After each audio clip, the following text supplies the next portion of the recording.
क्या आप जानते हैं कि अपने पीक टाइम में ब्रिटिश एम्पायर दुनिया के 1/4 हिस्से पर राज कर रहा था, यानी जहां भी सूरज चमकता था वहां ब्रिटिश हुकूमत थी। क्या आपको पता है कि अफ्रीका से खरीदे गए करीब 1.2 करोड़ गुलाबों में से 30 लाख सिर्फ ब्रिटिश स्लेव ट्रेडर्स ने खरीदे थे, लेकिन उनमें से भी सिर्फ 27 लाख ही जिंदा बच पाए, क्योंकि लंबी और दर्दनाक समुद्री यात्राओं में कई भूख, बीमारियों और बर्बरता का शिकार हो गए। ब्रिटिश इंडस्ट्रियल और एम्पायर बिल्डिंग पावर इतनी जबरदस्त थी कि एक दौर में कहा जाता था कि इंग्लैंड कुछ भी बना सकता है, बस मर्द को औरत और औरत को मर्द बनाने के अलावा। लेकिन ऐसा क्या था जिसने इस छोटे से आइलैंड नेशन को सुपर पावर बना दिया? कैसे ब्रिटेन ने दुनिया की इकोनॉमी, पॉलिटिक्स और रिसोर्सेज पर कंट्रोल किया? चलिए जानते हैं ब्रिटिश एम्पायर की पूरी कहानी। एक ऐसी दास्तान जिसमें पावर, लालच, जंग और चालाकी सब कुछ है। दोस्तों, एक जमाना था जब कहते थे कि ब्रिटेन में सूरज कभी डूबता नहीं, और ये बात सच भी थी।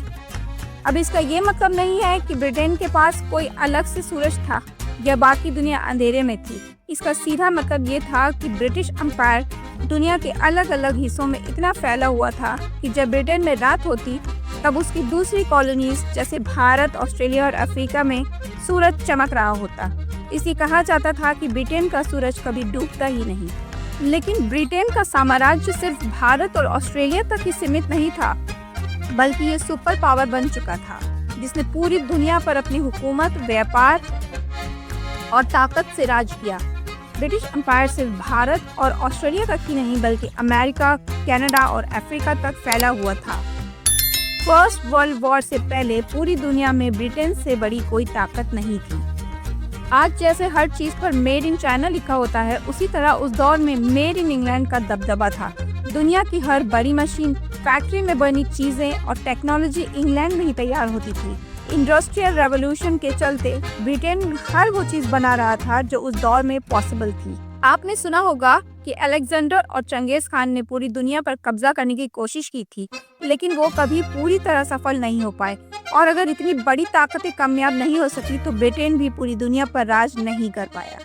हाँ, ये जरूर कहा जा सकता है कि ब्रिटिश साम्राज्य ने दुनिया के एक बहुत बड़े हिस्से को अपने कंट्रोल में जरूर रखा था। अगर इतिहास में किसी भी दौर के सबसे बड़े साम्राज्य की बात की जाए तो ब्रिटेन का नाम सबसे ऊपर आता है। लेकिन ऐसा क्या था जिसने ब्रिटेन को महाशक्ति बना दिया? आइए जानते हैं वो खास वजह है जिन्होंने ब्रिटेन को एक सुपर पावर बना दिया। Geographical location.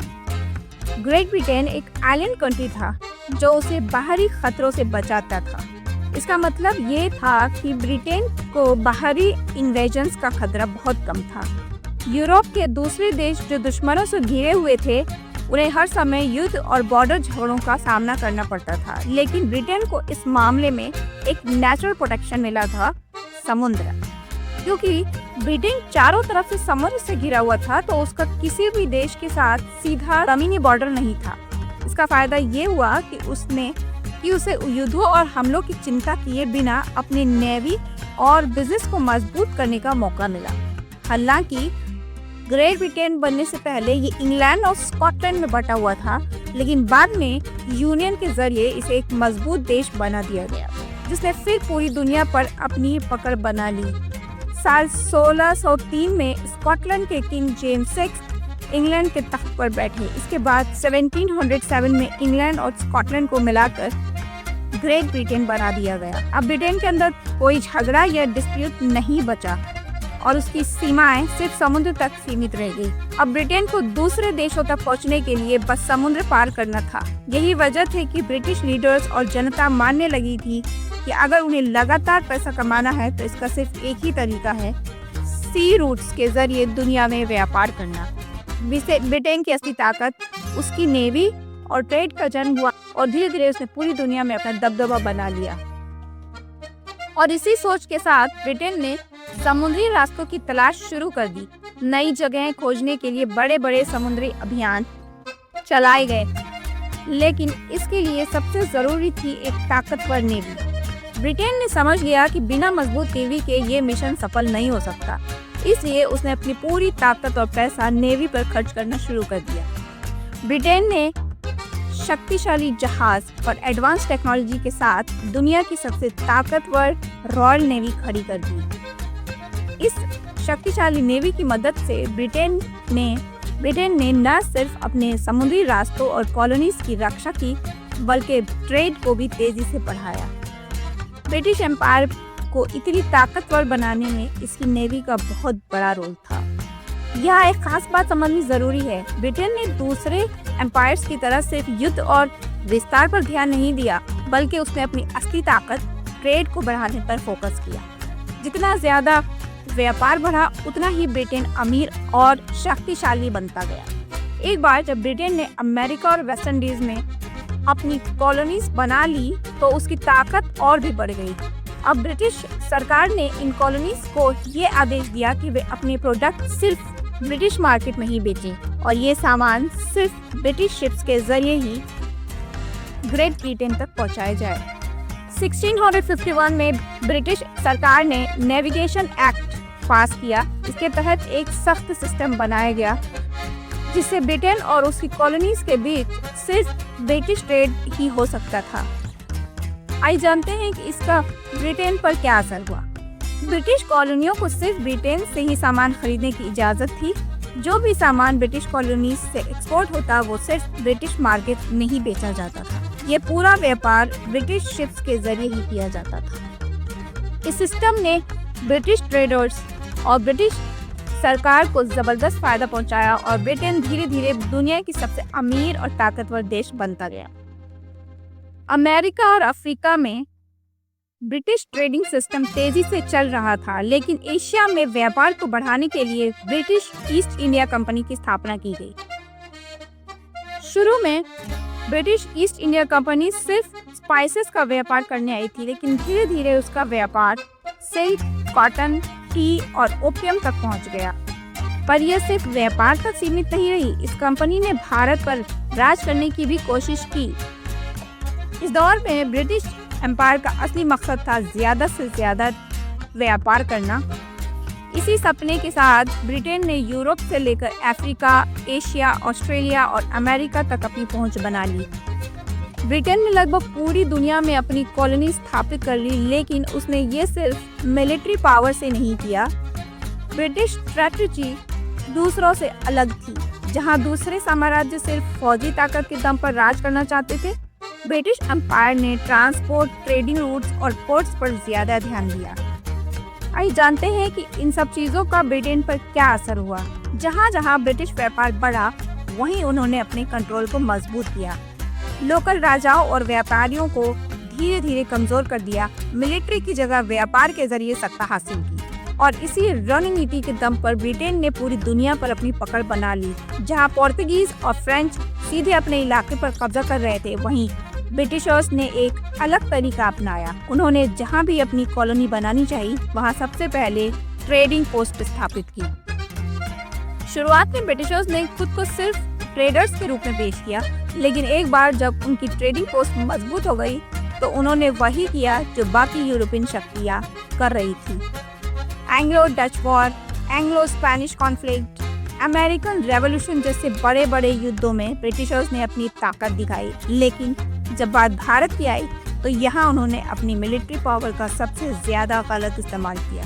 इतिहासकारों की माने तो ब्रिटिशर्स ने अपनी दूसरी कॉलोनीज में इतनी मिलिट्री फोर्स का इस्तेमाल नहीं किया जितना भारत में किया। जो भी उनके खिलाफ आवाज उठाता था, उसे क्रूरता से दबा देते थे।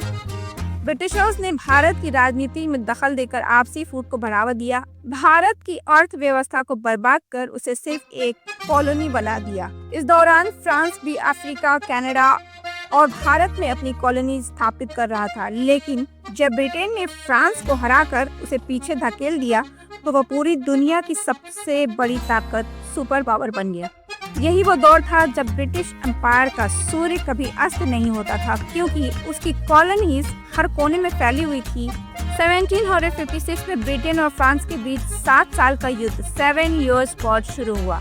ये जंग करीब 7 साल 1763 तक चला और आखिरकार ब्रिटेन की जीत हुई। 1763 में ट्रीटी ऑफ पेरिस के साथ इस युद्ध का अंत हुआ और इसके बाद ब्रिटेन दुनिया की सबसे बड़ी शक्ति, सुपर पावर बन गया। लेकिन धीरे धीरे ब्रिटिश कॉलोनीज में असंतोष बढ़ने लगा। अमेरिका में लोगों ने नो टैक्सेशन विदाउट रिप्रेजेंटेशन का नारा दिया, यानी वे ब्रिटिश सरकार को टैक्स नहीं देना चाहते थे क्योंकि उन्हें पार्लियामेंट में कोई प्रतिनिधित्व नहीं मिला था। ब्रिटेन ने इस आंदोलन को दबाने के लिए अपने सैनिक अमेरिका भेजे, लेकिन ये चिंगारी और भड़क गई। 1775 में अमेरिकन रेवोल्यूशन की शुरुआत हुई। इस युद्ध के दौरान फ्रांस और स्पेन ने एक बार फिर से ब्रिटेन के खिलाफ मोर्चा खोलने की कोशिश की। अब ब्रिटेन चारों तरफ से घिरने लगा था।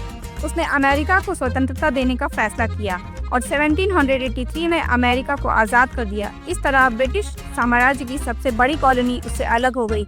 लेकिन अमेरिका का हाथ से निकलना ब्रिटेन के लिए बहुत बड़ा झटका था। ब्रिटिश एम्पायर के लिए ये एक ऐसा नुकसान था जिसे वे आसानी से भूल नहीं सकते थे। लेकिन ग्रेट ब्रिटेन ने हार नहीं मानी। अब उसने अपना पूरा ध्यान एशिया, अफ्रीका और ऑस्ट्रेलिया की तरफ मोड़ लिया। इन इलाकों में उसने अपनी नई कॉलोनीज बसाने और अपनी ताकत बढ़ाने पर फोकस किया। कुछ हिस्टोरियंस तो इस दौर को सेकेंड ब्रिटिश एम्पायर भी कहते हैं, क्योंकि अमेरिका से आज़ादी मिलने के बाद भी ब्रिटेन और अमेरिका के बीच ट्रेड पहले की तरह चलता रहा। लेकिन अब ब्रिटेन की नज़रें पूरी तरह भारत पर टिक चुकी थी। उसे लगने लगा था कि अगर कहीं असली दौलत और कंट्रोल है तो वो सिर्फ इंडिया में है। इसलिए ब्रिटिश एम्पायर ने भारत में अपनी पकड़ मजबूत करनी शुरू कर दी। भारत में ब्रिटिश एक्सपेंशन की शुरुआत 1757 से हुई, जब बैटल ऑफ प्लासी लड़ी गई। यहीं से ईस्ट इंडिया कंपनी ने धीरे धीरे अपनी पकड़ मजबूत करनी शुरू कर दी। इसके बाद बक्सर की लड़ाई, Mysore war, Anglo Maratha war और सिखों के साथ वॉर्स हुई। हर जंग के बाद ईस्ट इंडिया कंपनी का इन्फ्लुएंस और भी बढ़ता गया। अंग्रेजों ने भारत की रियासतों को हड़पने के लिए एक चालाक नीति अपनाई, जिसे कहते हैं डॉक्ट्रिन ऑफ लैप्स। इस नीति के तहत अगर किसी हिंदू राजा की कोई औलाद नहीं होती तो वो किसी और को उत्तराधिकारी नहीं बना सकते थे, और ऐसे में अंग्रेज उस रियासत को जब्त कर लेते थे। इन नीतियों से भारतीयों में गुस्सा बढ़ने लगा और धीरे धीरे ब्रिटिश हुकूमत के खिलाफ आवाजें बुलंद होने लगी। आखिरकार 1857 में पहला बड़ा विद्रोह, फर्स्ट वॉर ऑफ इंडिपेंडेंस हुआ, जिसे कुछ लोग सिपाही म्यूटिनी, सिपाही विद्रोह भी कहते हैं। झांसी की रानी लक्ष्मीबाई ने भी इस डॉक्ट्रिन ऑफ लैप्स के खिलाफ आवाज उठाई थी और 1857 की जंग में बहादुरी से लड़ी थी।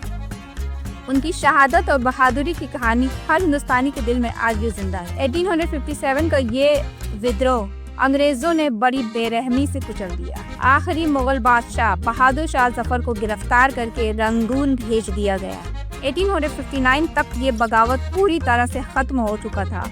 इसके बाद ईस्ट इंडिया कंपनी को भी खत्म कर दिया गया और भारत की कमान सीधे ब्रिटिश गवर्नमेंट के हाथ में आ गई।